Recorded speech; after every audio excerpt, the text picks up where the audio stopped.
नीतीश कुमार का mission Delhi part 1 पूरा हो गया। वे बिहार लौट आए हैं। जल्द ही पार्ट 2 शुरू होने वाला है। इसके तहत वे कांग्रेस की सर्वेसर्वा सोनिया गांधी से मुलाकात करेंगे। इसी बीच संभव है कि नीतीश कुमार पश्चिम बंगाल की मुख्यमंत्री ममता बनर्जी, ओडिशा के सीएम नवीन पटनायक और झारखंड के सीएम हेमंत सोरेन से मुलाकात हो। दिल्ली मिशन के पार्ट 1 में मुख्यमंत्री नीतीश कुमार ने लगभग दर्जन भर नेताओं से मुलाकात की। लंबे अरसे के बाद वे शरद यादव से मिले। बीमार मुलायम सिंह यादव का भी हाल जाना और दिल्ली में रहते हुए बीजेपी के नरेंद्र मोदी को सबसे ज्यादा टीस देने वाले सीएम अरविंद केजरीवाल से भी नीतीश कुमार ने मुलाकात की। बिहार लौटने से पहले नीतीश कुमार ने दिल्ली मीडिया के समक्ष एक एक मुद्दे पर खुलकर बात की और विपक्षी नेताओं के रिस्पॉन्स को बढ़िया शुरुआत बताया। साथ ही नरेंद्र मोदी का बिना नाम लिए उन्हें अच्छे से सुना भी दिया और प्रधानमंत्री पद की उम्मीदवारी पर खुद को उन्होंने किनारा भी किया। कहा, सबसे पहले विपक्षी एकजुट हो, उसके बाद 2024 में जो होगा उसे सब देखेंगे। नीतीश कुमार ने पत्रकारों से जोर देकर कहा, सब एकजुट होंगे तो कल्पना कीजिए क्या होगा। पॉलिटिकल एक्सपर्ट की माने तो नीतीश कुमार को जिस तरह बीजेपी ने चिराग मॉडल के जरिए धोखा दिया है, विधानसभा में उनकी पार्टी तीसरे नंबर की हो गई और आरसीपी सिंह को एकनाथ शिंदे बनाकर उनके विधायकों को झटकने की कोशिश की जा रही थी। इन सब से नीतीश कुमार काफी मर्माहत है। यही वजह है कि जब नीतीश कुमार मीडिया से बात करते हैं तो 2020 के विधानसभा चुनाव की कहानी खुद ब खुद वो बोलने लगते हैं। ऐसे में नीतीश कुमार अब एनडीए में रहते हुए बीजेपी के हाथों धोखा खाना नहीं चाहते हैं। इतना ही नहीं, नीतीश कुमार इसका बदला भी लेना चाहते हैं और चाहते हैं कि 2024 में बीजेपी को सत्ता से बेदखल कर बड़ा बदला लिया जाए। तो पहले सुनिए कि नीतीश कुमार दिल्ली में मीडिया के सामने किस तरह बीजेपी और नरेंद्र मोदी को घेर रहे हैं। कांग्रेस हो, लेफ्ट हो, समाजवादी हो, अन्य पार्टियां हो, अगर लोग बात करते हुए और एक हो जाए कि क्या क्या कार्यक्रम करना है, क्या क्या एजेंडा है, होगा क्या विकास के लिए काम करना है, ये सब बात तय हो जाएगी तो बात दूसरी है। सबका इम्पोर्टेंस है। अगर एक साथ मिलेंगे तो फिर एक बहुत बड़ी स्थिति उत्पन्न होगी। अगर नहीं रहेंगे और ये सोचेंगे कि वही है तो ये अपना जिसको ये गलती होगी। तो आपने सुना कि नीतीश कुमार किस कदर बीजेपी से धोखा खाने से दुखी थे और 2024 की तैयारी में जुट गए हैं।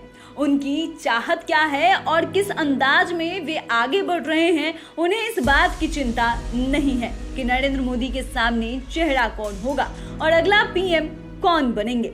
वे तो बस इतना ही चाहते हैं कि 2024 में बीजेपी सत्ता का मुंह नहीं देखे। आपको याद होगा कि दिल्ली मिशन पर जाने से पहले बिहार में उन्होंने यहां तक कह दिया था कि यदि सभी विपक्ष आपस में मिल जाए तो बीजेपी को 50 सीटें मिलने पर भी आफत हो जाएंगी। इसके पहले जदयू के राष्ट्रीय अध्यक्ष ललन सिंह ने पहले ही कह दिया था कि बीजेपी को उसी जगह पर पहुंचा देंगे जहां से वो चली थी। इससे आप सहज अंदाजा लगा सकते हैं कि जदयू किस कदर बीजेपी के खिलाफ गुस्से में है। पॉलिटिकल एक्सपर्ट कहते हैं कि बेशक कुछ विपक्षी नेताओं को छोड़ दे तो मैक्सिमम विपक्षी नेता नीतीश कुमार के आगे बढ़ने से काफी खुश हैं। वहीं नीतीश कुमार भी चाहते हैं कि 2024 की तैयारी फुल प्रूफ हो। इसे लेकर ना कोई हड़बड़ी हो और ना ही कोई अफरा तफरी हो, क्योंकि वे नहीं चाहते हैं हड़बड़ी के चक्कर में कोई गड़बड़ी हो। अभी लोकसभा चुनाव के होने में 18 माह से अधिक का समय है। ऐसे में नीतीश कुमार फूंक फूंक कर कदम बढ़ा रहे हैं। वे ये भी जानते हैं कि तेलंगाना में केसीआर, पश्चिम बंगाल में ममता बनर्जी और दिल्ली में अरविंद केजरीवाल की लड़ाई कांग्रेस से भी है, लेकिन ये लोकल लड़ाई है और लोकसभा चुनाव को जीतना है और केंद्र की सत्ता से बीजेपी को बेदखल करना है तो विधानसभा की लड़ाई को फिलहाल इग्नोर करना होगा। इस पर भी अभी से मंथन शुरू हो गया है। नीतीश कुमार अपने मकसद में सफल हो गए तो क्या होगा। मंथन करने वाले जवाब भी देते हैं कि यदि नीतीश कुमार विपक्षियों को एकजुट करने में सफल हो जाते हैं तो बेशक बीजेपी के लिए इससे बड़ा टेंशन कुछ और नहीं हो सकता। और इसी स्थिति में आगामी लोकसभा चुनाव में 500 से ज्यादा सीटों पर बीजेपी से विपक्षियों की सीधी फाइट होगी। दरअसल अभी तक दिल्ली दौरे के कार्यक्रम में जिन दलों से नीतीश कुमार ने संपर्क किया है वे सब दक्षिण से लेकर उत्तर भारत तक प्रभावी है और उनका संबंधित राज्यों में अच्छा खासा प्रभाव है। कहीं कहीं तो वो सत्ता में है। मीडिया रिपोर्ट्स के अनुसार देश के रूरल एरिया में लोकसभा की कुल 353 सीटें हैं, जिसमें 2019 में बीजेपी को 207 सीटों पर जीत मिली थी। वहीं कांग्रेस और अन्य के खाते में 126 सीटें आई थी। पॉलिटिकल एक्सपर्ट की माने तो नीतीश कुमार का पूरा फोकस इन रूरल एरिया पर ही है। इन सीटों पर 2009 में बीजेपी काफी कमजोर थी, लेकिन कांग्रेस के प्रति एंटी कम्बेंसी की वजह से 2014 में यहां बीजेपी को अच्छी खासी बढ़त मिल गई। वहीं सेमी अर्बन में बीजेपी को 2009 में 20 सीटें मिली थी, जो 2014 में बढ़कर 53 और 2019 में बढ़कर 58 पर हो गई। यदि हाईली अर्बन एरिया यानी मेगा सिटी की बात करें तो यहाँ पर 2009 में बीजेपी के पास 20 सीटें थी, जो 2014 में बढ़कर 40 हो गई और 2019 में ये स्थिति बरकरार रही थी। हालांकि कांग्रेस के लिए सुखद आंकड़ा ये है कि सेमी अर्बन और हाईली अर्बन एरिया में 2014 की तुलना में 2019 में कांग्रेस की सीटें आंशिक रूप में बढ़ी थी। हालांकि ये सीटें 2009 की तुलना में काफी कम थी। कहा जाता है कि इन सारी स्थितियों पर भी नीतीश कुमार की नजर है। बहरहाल बिहार 1974 की राह पर चल पड़ा है। जिस तरह लोकनायक जयप्रकाश नारायण के नेतृत्व में बिहार में आंदोलन शुरू हुआ और देखते ही देखते पूरे देश में फैल गया, 1975 में ये आंदोलन ने तेज रफ्तार पकड़ी और उसके महज 2 साल के अंदर इंदिरा गांधी की सत्ता को पलट कर रख दिया। उसी समय इंदिरा गांधी की ताकत को लोग अच्छे से महसूस करते थे। एक समय ये भी कहा जाता था कि इंदिरा इज इंडिया और India is Indira.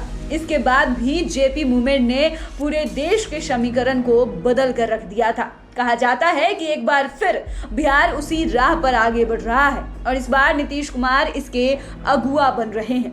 Delhi mission part 1 इसी की शुरुआत है। ये तो आपको पता ही है कि नीतीश कुमार ने लोकनायक जयप्रकाश नारायण की संपूर्ण क्रांति में सक्रिय भागीदारी के साथ अपने सार्वजनिक जीवन का आगाज किया था। वे जनता दल परिवार की पार्टियों से जुड़े रहे। फिर समता पार्टी के रास्ते उन्होंने जदयू बनाया और जदयू दूसरी बार महागठबंधन में आरजेडी के साथ है। इतना ही नहीं, नीतीश कुमार के एनडीए में होते हुए भी समाजवादी विचारधारा के विरोधी नेताओं के साथ संबंध अच्छे रहे थे, इसलिए वे उन्हें नेताओं पर व्यक्तिगत हमलों से भी बचते रहे हैं। लालू यादव पर भी नीतीश कुमार केवल चुनाव के वक्त ही हमले करते दिखते हैं। यही वजह है कि धुर विरोधी पार्टियों के नेता भी उनके साथ गठबंधन में असहज नहीं है और दिल्ली दौरे के क्रम में विरोधी नेताओं ने नीतीश कुमार का खुलकर स्वागत किया। दूसरी ओर नीतीश कुमार की छवि भी स्वच्छ है और उन पर भ्रष्टाचार के आरोप भी नहीं है। उनकी गिनती कुशल प्रशासक के रूप में होती है। बहरहाल सियासी गलियारों में एक कहावत है कि दिल्ली का रास्ता बिहार और यूपी से होकर जाता है। नीतीश और लालू यादव के गठबंधन के बाद माना जा रहा है कि बिहार झारखंड में दोनों मजबूत घेराबंदी करने की तैयारी में है। बिहार झारखंड में लोकसभा की कुल 54 सीटें हैं, जहां आरजेडी, जदयू और झारखंड मुक्ति मोर्चा का सबसे ज्यादा प्रभाव है। वहीं नीतीश कुमार फिलहाल भले ही मुलायम सिंह यादव और अखिलेश यादव से मिल लिए हों, लेकिन वे उत्तर प्रदेश की पॉलिटिक्स में हरबरा कर कदम नहीं रखना चाहते। यूपी की तरह ही पश्चिम बंगाल का भी मामला थोड़ा पेचीदा है। ऐसे में अब देखना बड़ा दिलचस्प होगा कि इसी माह बिहार आ रहे अमित शाह उन पर क्या भड़ास निकालते हैं, किस कदर हमला करते हैं। आने वाले दिनों में नरेंद्र मोदी किस कदर हमला करते हैं, क्योंकि अभी नीतीश कुमार बोल रहे हैं और नरेंद्र मोदी सिर्फ सुन रहे हैं। तो फिलहाल के लिए इतना ही। लाइव सिटीज के लिए राजेश ठाकुर की स्पेशल रिपोर्ट। अगर आपने अभी तक चैनल को सब्सक्राइब नहीं किया है तो सब्सक्राइब कर ले। फेसबुक पेज को लाइक करना बिल्कुल भी ना भूले। वीडियो देखने के लिए आपका धन्यवाद।